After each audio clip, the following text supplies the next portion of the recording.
Lo consciente y lo inconsciente por Sigmund Freud. La diferenciación de lo psíquico en consciente e inconsciente es la premisa fundamental del psicoanálisis. Le permite, en efecto, llegar a la inteligencia de los procesos patológicos de la vida anímica, tan frecuentes como importantes, y subordinados a la investigación científica. O dicho de otro modo, el psicoanálisis no ve en la conciencia la esencia de lo psíquico, sino tan solo una cualidad de lo psíquico que puede sumarse a otras o faltar en absoluto.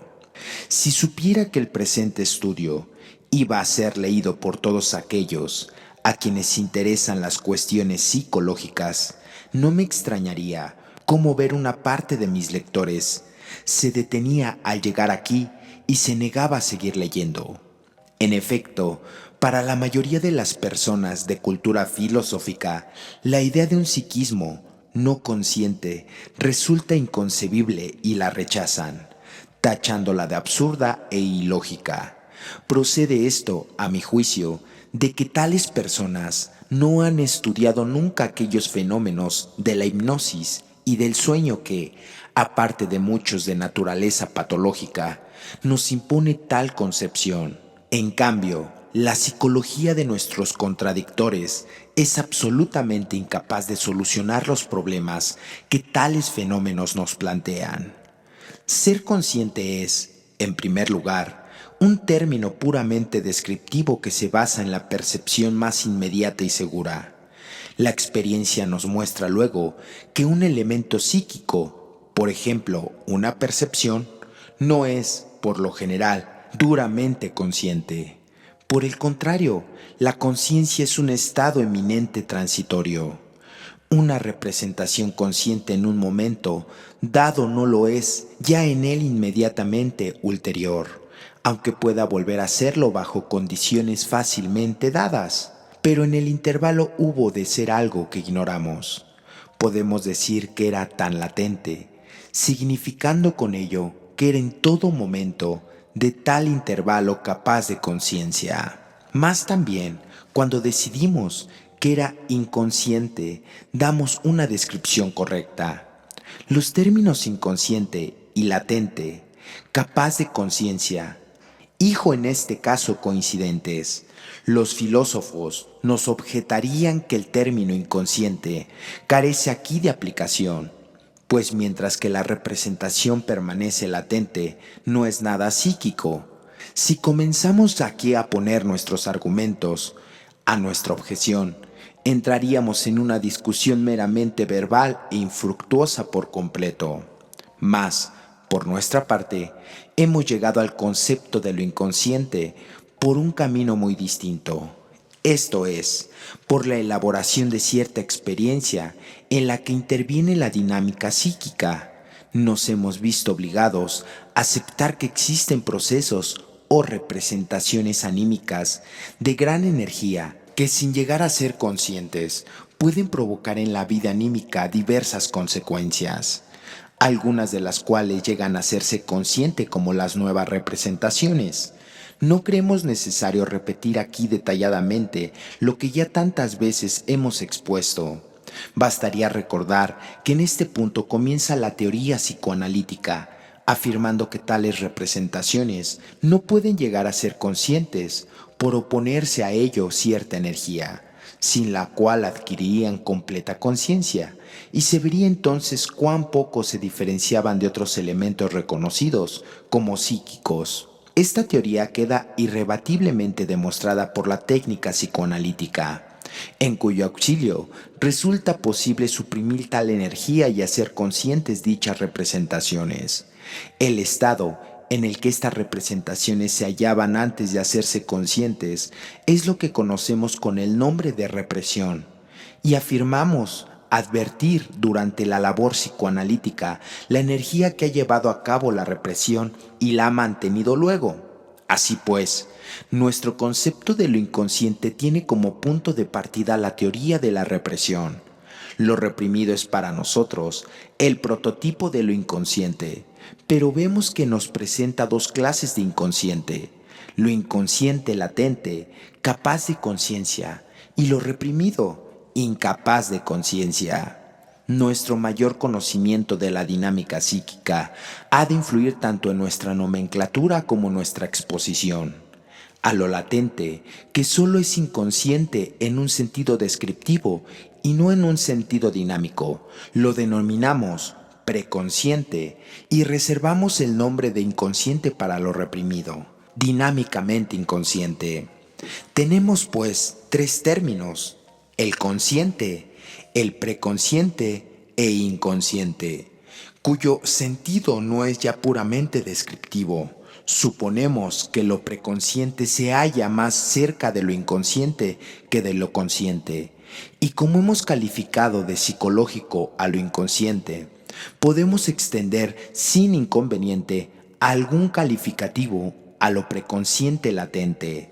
Se nos preguntará por qué no preferimos permanecer de acuerdo con los filósofos y separar tanto lo preconsciente con lo inconsciente de lo psíquico consciente.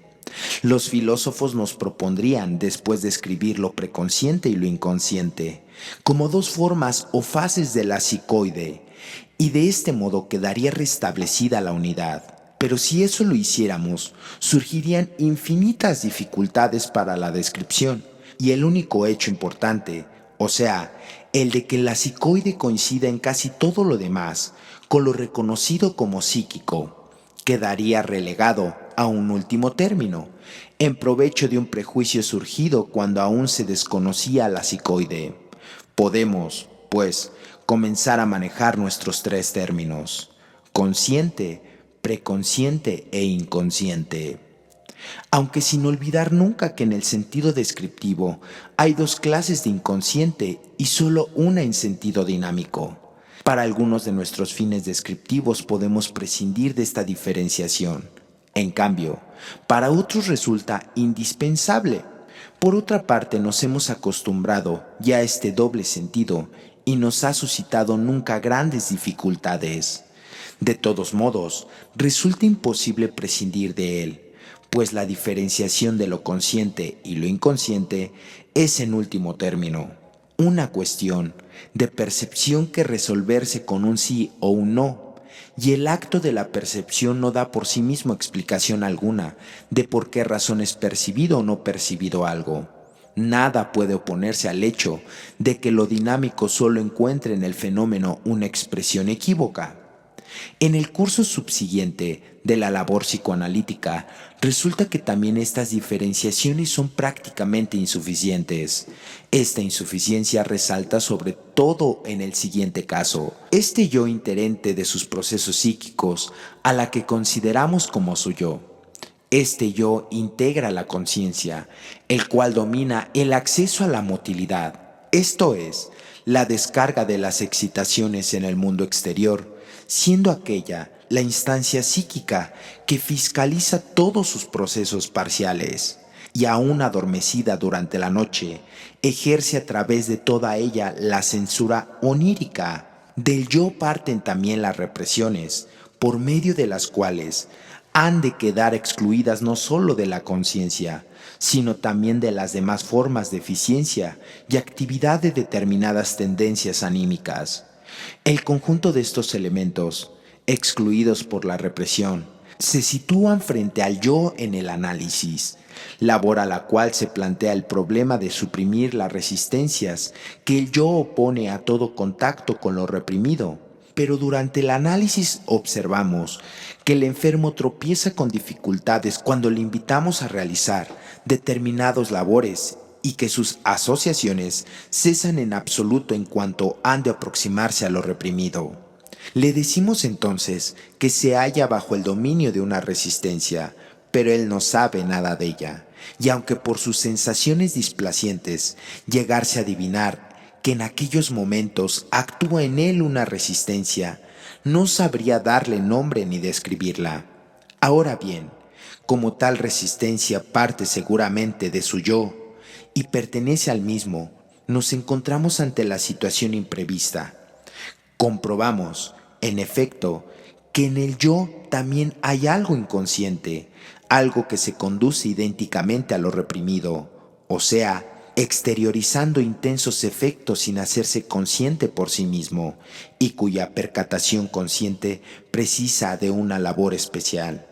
La consecuencia de este descubrimiento para la práctica analítica es la que tropezamos con infinitas dificultades o imprecisiones si queremos mantener nuestra forma habitual de expresión y reducir, por ejemplo, la neurosis a un conflicto entre lo consciente y lo inconsciente, fundándonos en nuestro conocimiento de la estructura de la vida anímica. Habremos, pues, de sustituir esta antítesis por otra, esto es, por la existente entre el yo coherente y lo reprimido disociado de él.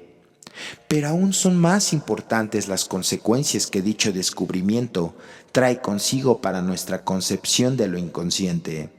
El punto de vista dinámico nos obligó a una primera rectificación. Ahora, el conocimiento de la estructura anímica nos impone otra nueva.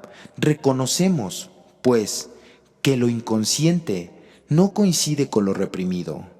Todo lo reprimido es inconsciente, pero no todo lo inconsciente es reprimido.